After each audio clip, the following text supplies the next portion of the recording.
Bonjour à vous tous les enfants, nous voilà ici donc pour continuer notre programme Scratch. Vous aviez pour aujourd'hui à bien avancer ce programme, donc là, le programme c'est celui de la dernière fois, donc la version 4 opérations V2 que vous retrouvez sur Pronote. Pour ceux qui auraient eu du mal je dirais à le taper, même si ici on ne le tape pas vraiment, on ne fait que mettre des blocs entre eux. Alors donc euh, que faire avec ce programme? Regardez, j'ai ici donc un exemple que j'ai relancé ici pour voir où on était exactement. On arrive à 1 sur 2 plus 1 sur 2 égale 2 sur 2. C'est ce qu'on voit ici à gauche dans le petit chat. Voilà. Évidemment, 2 sur 2, c'est juste, évidemment, mais ce n'est pas terrible parce que ce n'est pas simplifié.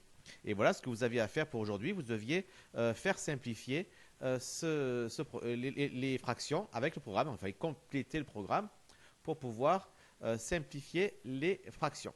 Et pour cela, on avait tout expliqué ici. Bon là, ça peut paraître un peu fouillis maintenant, puisqu'il n'y a que le résultat final.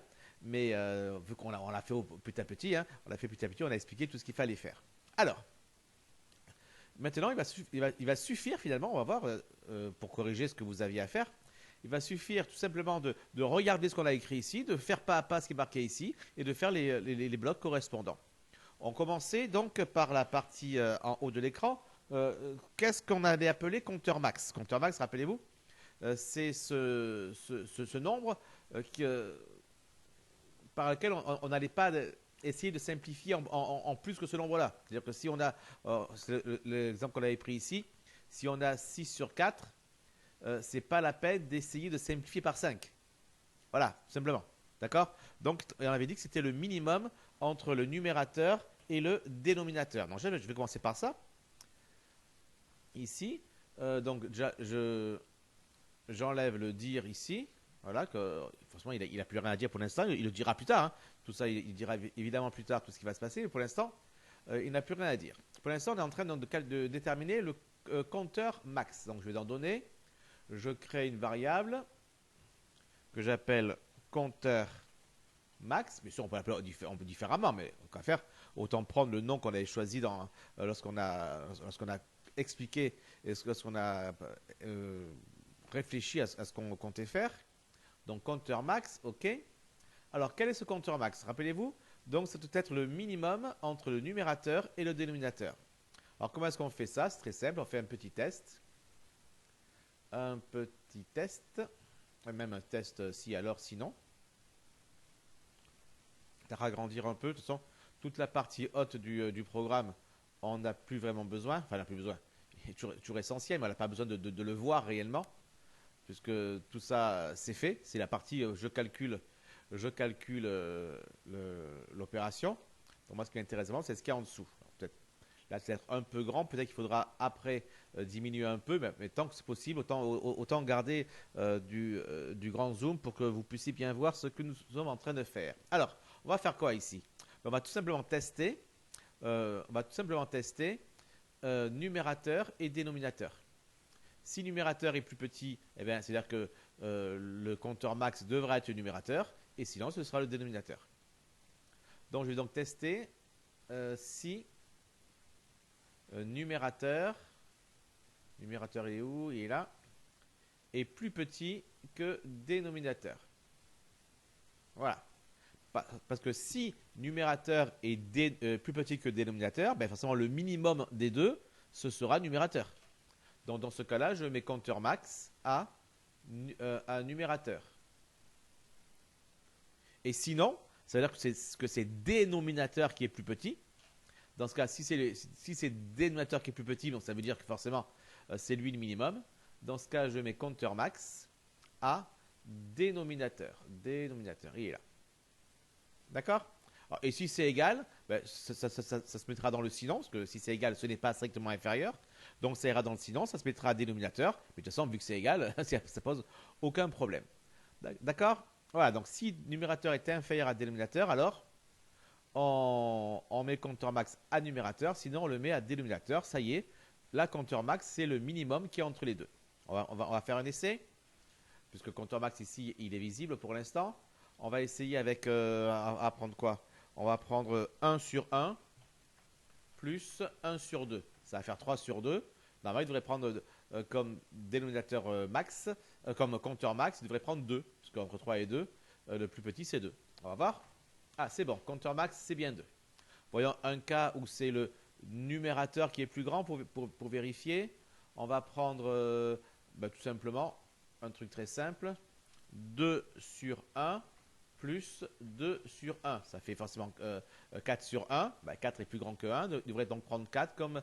non, il va prendre 1 comme dénominateur commun. C'est pas un bon choix du tout. C'est pas grave. Ça permet de vérifier. Non, ce que je voulais faire, c'était 1 sur 3 plus 1 sur 3. D'accord? Ça va nous faire 2 sur 3. Donc le minimum, ce serait 2. Donc le numérateur, on va vérifier. Ah, 5. Est-ce que j'ai bien pris les bonnes choses? Qu'est-ce que j'ai pris? Dénominateur 1, dénominateur 2, est-ce que c'est moi qui ai... Alors j'ai mis 1, non j'ai pas mis les bonnes choses, j'ai mis sur 2, donc c'est pour ça que ça ne fait pas la même chose. Ok, on va donc recommencer. Alors j'avais dit quoi? J'avais dit quoi déjà? Je ne sais plus ce que j'avais dit. 1 sur 3 plus 1 sur 3. Et là c'est bon, ça fait bien 2 sur 3, il a bien pris 2, donc c'est bien, il a bien pris le numérateur. Voilà, il faut toujours tester un petit peu quand on fait des choses, même quand c'est relativement facile. On teste pour être sûr de ne pas faire n'importe quoi. Parce que si après on a fait une erreur là et qu'on ne se rend pas compte maintenant, quand il y aura beaucoup de choses, on ne saura plus où est l'erreur. Donc ça sera très difficile à trouver. Donc compteur max, c'est bon, on l'a trouvé. Après, que faut-il faire? Donc on a dit qu'il fallait prendre une variable qu'on allait appeler compteur et on allait faire une boucle jusqu'à ce que compteur soit plus grande que compteur max. D'accord? C'est ce qu'on a écrit ici. On crée compteur que l'on met à 2 et après on fait une boucle. Cette boucle elle est jusqu'à ce que compteur soit plus grand que compteur max. Donc pour cela déjà il faut que je crée la variable compteur et que je la mette à 2. Mettre compteur à 2. Rappelez-vous, on la met à 2 parce que on commence à essayer de simplifier par 2. On va pas simplifier par 0, ça n'a pas de sens. Et simplifier par 1, ça n'a aucun intérêt. Donc on commence à essayer de simplifier par 2. D'accord? Et je fais une boucle qui est répétée jusqu'à... Voilà. Alors répétée jusqu'à quoi? On a dit ici. Jusqu'à ce que compteur soit plus grand que compteur max. Et bien donc je fais jusqu'à ce que plus grand, on a dit, jusqu'à ce que compteur, il est où compteur? Il est là, soit plus grand que compteur max. Et pour l'instant, je réfléchis même plus en fait. Hein. J'ai déjà réfléchi au moment où j'ai fait ça. Maintenant, une fois que j'ai fait ça, je n'ai plus à réfléchir. Je traduis simplement ce que j'ai écrit sur ce papier dans les blocs de Scratch. Et si on devait programmer dans un autre langage que Scratch, eh bien, je traduirai ce que j'ai fait sur ce papier-là dans l'autre langage que je suis en train de faire. Ça sera du Python, par exemple, pour vous quand vous serez au lycée.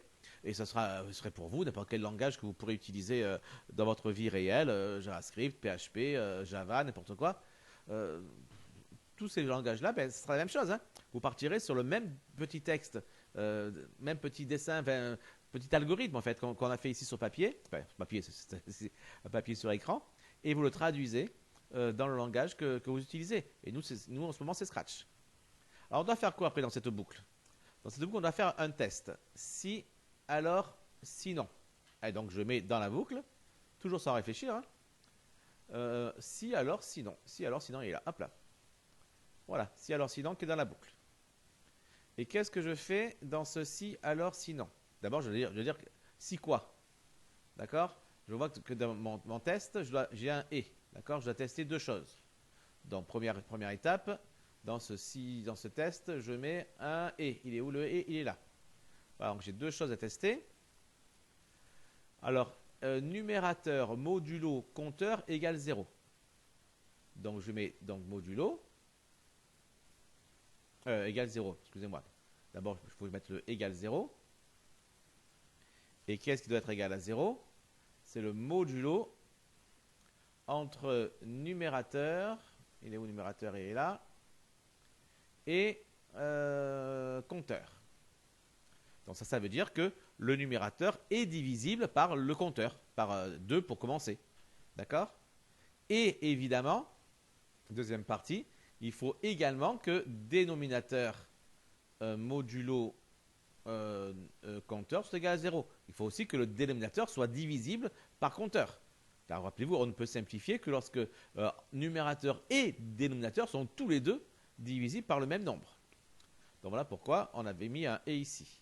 Donc un et, ce sera la même chose, égale 0. Alors, égale 0. Et qu'est-ce qui doit être égal à 0? Le modulo entre quoi? Entre dénominateur et compteur. Voilà. Voici donc notre test. Du coup, vous voyez qu'à cause du zoom, on ne voit plus le test en entier. Enfin, voilà, là on le voit en entier. S'il y a besoin, vous mettez en pause. Et après, je mets ici pour continuer le programme. Alors, qu'est-ce que je dois faire dans ce cas-là? Eh bien, si j'ai ceci, alors ceci. Alors là, j'ai des et. Est-ce que je vais devoir utiliser l'opérateur et qui est là? Non. Pourquoi? Parce que cet opérateur-là, cet opérateur et ici, vous voyez ici, là, vu sa forme, la forme qu'il a, il va rentrer dans un si alors, ici. D'accord? Actuellement, puisqu'on doit faire ces trois choses, mettre numérateur et mettre dénominateur et mettre compteur max, c'est des choses qu'on va faire à la suite. Donc, tout simplement, dans le alors, on va mettre trois choses. Et donc, il va faire les trois choses. La première chose sera faite en premier, la deuxième chose sera faite en deuxième, la troisième chose sera faite évidemment en troisième. Donc, qu'est-ce qu'il y a à faire? Il faut mettre numérateur, c'est marqué ici, mettre numérateur à numérateur divisé par compteur. Donc, je mets numérateur, mettre, alors numérateur évidemment, numérateur, attention, de bien prendre mettre, pas prendre ajouter, mettre numérateur à, on a dit une division, numérateur divisé par compteur. Et on sait qu'on peut faire la division parce que c'est divisible. Donc on fait la division, il n'y aura pas de virgule, on restera chez les entiers. Puis on fait la même chose pour dénominateur, dénominateur à dénominateur divisé par compteur. D'accord? Alors c'est ici. Mettre dénominateur à, encore une division, dénominateur, voilà. Le problème de Scratch, c'est ça, c'est long à programmer. Dans un langage normal, on le tape, ça le tape au clavier, et ça se fait en une demi-seconde, alors que là, il faut changer d'onglet, il faut rechercher où sont les trucs, c'est galère. Enfin, c'est pratique parce qu'on voit mieux les choses. On risque pas de se tromper en tapant compteur, par exemple. On se rappelle du nom d'un variable, mais c'est long. Voilà, Scratch est long à programmer. Et c'est plus simple à faire, c'est plus simple à programmer, surtout quand on débute, mais c'est long. Dès qu'on fait des programmes un petit peu évolués, c'est long à faire. Voilà, et puis il y avait la troisième chose également, on mettait compteur max à compteur max divisé par compteur. D'accord? On a vu qu'ici, il y avait deux méthodes à faire. Soit on mettait compteur max et on refaisait le test pour prendre le plus petit entre le nouveau numérateur ou le nouveau dénominateur. C'est-à-dire ce à quoi j'avais pensé au début, je crois. Et après, on me dit, oui, c'est un peu bête parce que puisque compteur max, c'est forcément un des deux, forcément un numérateur ou dénominateur, c'est-à-dire que lui aussi est divisible par compteur. Et donc, si il est divisé par compteur, on aura encore le plus petit des deux. Donc, donc là, grâce à cette phrase-là, on va simplifier un peu notre programme. Donc, mettre compteur max, il est là, à la même division, enfin la même division, bien sûr, c'est pas au dividende, on a évidemment compteur max ici. Compteur max, il est là, divisé par compteur. Voilà. Là, j'ai fait donc mes trois choses que j'ai à faire si les deux nombres, le numérateur et le dénominateur, sont bien divisibles par ce compteur. Et sinon, dans ce cas, il faudra faire autre chose. il faudra simplement que j'ajoute 1 à compteur. Donc si compteur vaut 2, il va valoir 3. Si compteur vaut 3, il va valoir 4, etc. etc. D'accord? Donc, on va donc ajouter. Donc là, c'est ajouter à compteur. Ben, j'ajoute 1. Comme ça, il va prendre la valeur 2, puis 3. Non, il était déjà 2. Il va prendre la valeur 3, 4, 5, etc. etc. Notez qu'on n'a pas mis ajouter compteur 1 dans le alors ici, après les 3 mètres ici. Pourquoi? Parce que s'il est divisible par 2, d'accord, il pourrait très bien, une fois simplifié par 2, être encore divisible par 2. Donc voilà pourquoi, si par exemple j'ai 12 sur 8, d'accord, je vais simplifier par 2, ça va me faire 6 sur 4, mais il faut encore que j'essaye par 2. D'ailleurs, je peux encore simplifier par 2 pour trouver 3 sur 2. Donc il est important, lorsque j'ai simplifié par 2, de ne surtout pas changer la valeur de compteur. Le compteur reste égal à ça pour voir si on ne peut pas une nouvelle fois simplifier par ce même nombre. D'accord? Voilà, donc j'ai ajouté 1 à compteur. Et ensuite, qu'est-ce que j'ai à faire ensuite? Et voilà, ça y est, la boucle est terminée. Il semblerait que ce soit terminé du coup. Voilà, donc on a terminé en tout cas ce qu'on a écrit. On n'a plus qu'à tester. Alors pour tester, on va faire comment? On va faire des essais. Je réduis un peu la taille pour rechercher mon dire. Voilà, il est là. Je le remets maintenant. Parce que c'est la même chose, hein, parce que j'ai changé numérateur et dénominateur. Donc la phrase ici que j'ai écrite, elle reste toujours valable. On va donc essayer. On va prendre quoi par exemple? On va prendre... on va prendre quoi? On va prendre un truc simple pour commencer. Hein. Alors, 3... D'abord, on va prendre un truc qui ne se simplifie pas. Tiens, c'est bien ça aussi. 3 sur 2 plus 2 sur 2. Ça va faire 5 sur 2. Et il n'a pas simplifié. Parfait. Malgré tout, il a essayé de simplifier. Parce que le programme, on l'a fait. Mais il n'a pas réussi. Très bien. Alors maintenant, autre chose, on va prendre un truc qu'on peut simplifier quand même. C'est quand même un peu le but. On va prendre 5 sur 8 plus 7 sur 8. 7 sur 8. 5 sur 8 plus 7 sur 8, ça fait 12 sur 8. 12 sur 8, on peut le simplifier par 2, ça fait 6 sur 4. Et encore par 2, ça fait 3 sur 2. Normalement, on devrait trouver 3 sur 2. On va voir. Hein. 3 sur 2, impeccable. Ah, trop bon. Ok. On va faire encore un petit essai, encore autre chose. Regardez, si je fais 1 sur 2 plus 1 sur 2. Truc simple. Hein. Non. Bon, là, je ne sais pas si j'ai tapé les choses correctement, parce que je pensais à autre chose. Alors, 1 sur 2, c'est ça. Divisé. Non, pas divisé. Qu'est-ce que je fais, moi? Non, mais c'est quoi ça? On fait des choses simples. Là. 1 sur 2 plus 1 sur 2. Voilà. Donc, 1 sur 2 plus 1 sur 2, ça doit faire 2 sur 2, c'est-à-dire 1 sur 1, c'est-à-dire 1. Ah oui, il m'a trouvé 1 sur 1, mais il n'a pas mis 1. Dommage ça quand même. Tout comme si je mets par exemple, si je mets quoi 7, on va refaire ici, 7 sur 3 plus 2 sur 3. Il me trouve 3 sur 1. Enfin, comme vous savez que si vous faites ça dans le calcul, vous trouvez 3 sur 1, vous dites c'est pas bien, hein, il faut égal 3. Donc ce serait bien qu'on puisse continuer encore un petit peu le programme pour que dans ces cas-là, ils ne me disent pas 3 sur 1, mais ils me disent 3. C'est-à-dire que lorsque c'est, je dirais, 3 sur 2, c'est simplifié, il me dit 3 sur 2. Mais lorsque c'est 3 sur 1, ils ne me disent pas 3 sur 1, ils me disent 3. D'accord? Ça me plairait bien qu'on fasse ça. Et puis si je fais une soustraction, 1 sur 2, non, 1 sur 2, moins 1 sur 2. Voilà, 0 sur 2. Non, 0 sur 2. Moi, je voudrais qu'ils mettent 0. 0 sur 2, ça ne me plaît pas trop, 0 sur 2. D'accord? Bon, je pense qu'il reste encore un petit peu de travail à faire. Eh bien, vous allez le faire pour la prochaine fois. Voilà votre travail pour la prochaine fois. Vous avez donc eu la correction de ce programme-là qui simplifie très bien les fractions. Mais il reste encore des petits défauts, pas grand-chose. Hein. Vous avez vu les 3 sur 1 qui reste, qui ne se met pas à 3 et le 0 sur 2 qui ne se met pas à 0. Eh bien, tout simplement, en quelques petites minutes, vous êtes capable de régler ces problèmes.